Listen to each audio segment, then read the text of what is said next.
Hamilton is set to compete in his final race with the team at the Yas Marina circuit this weekend, following a highly successful 12-season partnership. The 7-time world champion will instead join Ferrari from 2025, hoping to claim an unprecedented 8th title and become the outright most successful driver in F1 history. Hamilton is hoping to end his Mercedes career on a high, having already claimed 2 race victories throughout 2024 to take his overall career tally up to 105. Despite those 2 victories at Silverstone and Spa, Hamilton's final season at Mercedes has been a pretty dismal one, currently sat down in 7th in the Drivers' Championship, behind teammate George Russell. Russell has out-qualified Hamilton on 18 occasions in the 23 events so far this season too, representing a remarkable drop-off in form for the 39-year-old.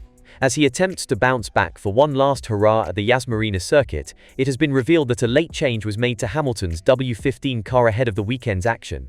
According to an official FIA document, Mercedes ran a different gearbox assembly outside of restricted number components (RNC) for FP1 and FP2 on Hamilton's car, something that is only allowed on 4 occasions throughout the season. With it being the 3rd time Mercedes have done this throughout 2024, Hamilton will not receive a penalty for the change. Whilst Ferrari put up a good fight towards the end of the season, a deleted lap time for Charles Leclerc handed the championship to their rivals. The Abu Dhabi GP did not disappoint on track either, after Max Verstappen and Oscar Piastri collided on the opening lap. Verstappen was subsequently issued a 10-second penalty, which the champion was not pleased about serving, despite the stewards finding him at fault for the incident. His Red Bull teammate Sergio Perez also had an Abu Dhabi GP to forget, where he spun and exited the race on the first lap. With lots to unpack from the final race of the season at Yas Marina, let the GP fans team take you through the Abu Dhabi GP with their hot takes. McLaren get their title, Hamilton gets his relative going out on a high at Mercedes, and Verstappen continues to rant at everyone and everything as F1's resident man yells at cloud. But as F1 2024 ends and the countdown to F1 2025 starts already, if like Christmas a premature build-up wasn't already the case, then this was also a good race to take a final assessment on how Charles Leclerc will fare against Hamilton ahead of their Ferrari pairing as teammates. Like Hamilton, the Ferrari star too had to crawl up the grid from the back of the pack after an unfortunate qualifying session, and it's usually these sorts of drives where you can mark out the great from the good. His P3 was the real drive of the day, as he ends the season on a high. Leclerc is a superior driver to Mercedes' George Russell, and on this evidence he could quickly end any sort of honeymoon Hamilton will enjoy after he waltzes into Maranello.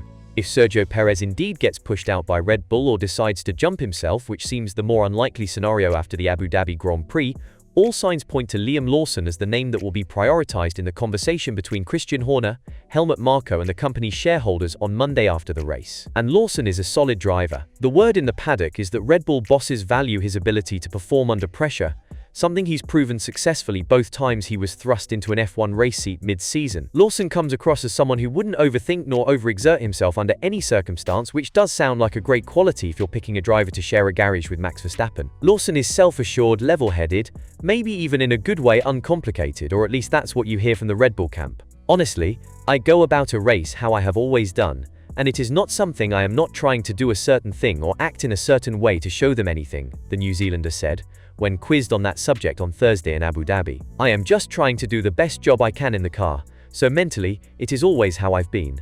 And it is up to them to decide whether they like that or don't like that.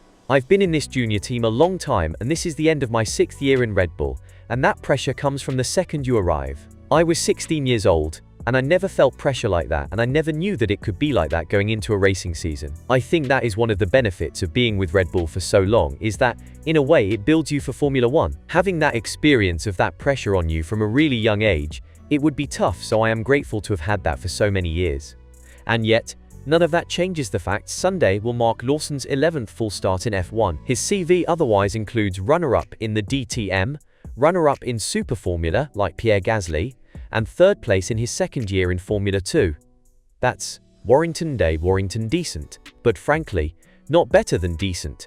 Not that Tsunoda's junior career was a stunning one either, but you can argue it was a bit more impressive if you consider that his 3rd place in F2 came not in his 2nd year in the series like for Lawson, but in his 2nd year on the European racing scene, full stop. All new tracks, completely different culture. Then there's the fact Tsunoda is finishing up his 4th year in F1 with Red Bull's junior team, and that he's outscored and outqualified his last 3 teammates, including race winner Daniel Ricciardo. But in the F1 paddock, it is widely perceived that it's the guy with 10 races under his belt who's the favorite to get the nod from Red Bull, rather than the guy who has been the faster of the two in most of the qualifying sessions and races they've done as teammates. If you're Tsunoda, it must be really puzzling and frustrating.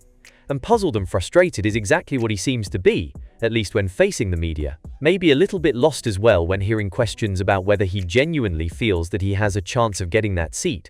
Questions in which the phrasing itself implies that there's good reason for him not to genuinely feel that way. On Thursday in Abu Dhabi, when facing the media at the pen, he really had to think hard before providing answers to some of the questions. What you think about Mercedes make late Hamilton change in official FIA announcement at Abu Dhabi Grand Prix? Like and comments below. The 2024 F1 season concludes this weekend at the Yas Marina circuit in Abu Dhabi. It will also mark the 246th and final Grand Prix with Mercedes for Lewis Hamilton in F1. Before the season curtain call, Toto reflects on the special partnership that comes to an end on Sunday. After 12 incredible years, we get ready to write the final chapter in our racing story with Lewis this weekend. It has been quite a journey. When we first started working together in 2013, we couldn't have imagined what was to come. 6 Drivers' World Championships, 8 Constructors' titles, 84 wins, 78 pole positions, 153 podium finishes, the most successful driver and team partnership in F1 history. Many highs that we have enjoyed, some crushing lows that we've overcome together. Our relationship has meant so much more than just numbers and statistics though. It is a legacy that transcends our sport, with a lasting impact beyond the racetrack, one that has strived to increase diversity in our sport, to fight for inclusion. Lewis has been the catalyst for so much of this, and we have been honored and proud to work hand in hand with him. That work won't stop at the end of this year, but it began because of the impetus led by Lewis. This weekend is a celebration of everything that we have accomplished together. Lewis's association with Mercedes goes back 26 years. Every lap of his career so far has been powered by the three-pointed star. We will honor this unparalleled story in Abu Dhabi and across the following week as we visit Kuala Lumpur, Stuttgart, then finally Brixworth and Brackley, and honor it knowing that, while this phase of our relationship is coming to an end, Lewis will always be a part of our family. For now though, our full focus is on the race weekend. There is no better way to mark the end of our time together than with a strong performance on the track. The entire team is focused on adding one more highlight to the reel.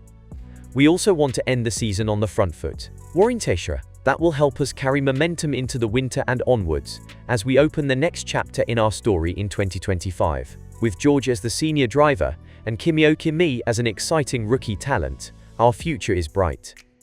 But let's end this present chapter in the right way. Thank you, Lewis. For one final time, let's do this, Toto Wolff said.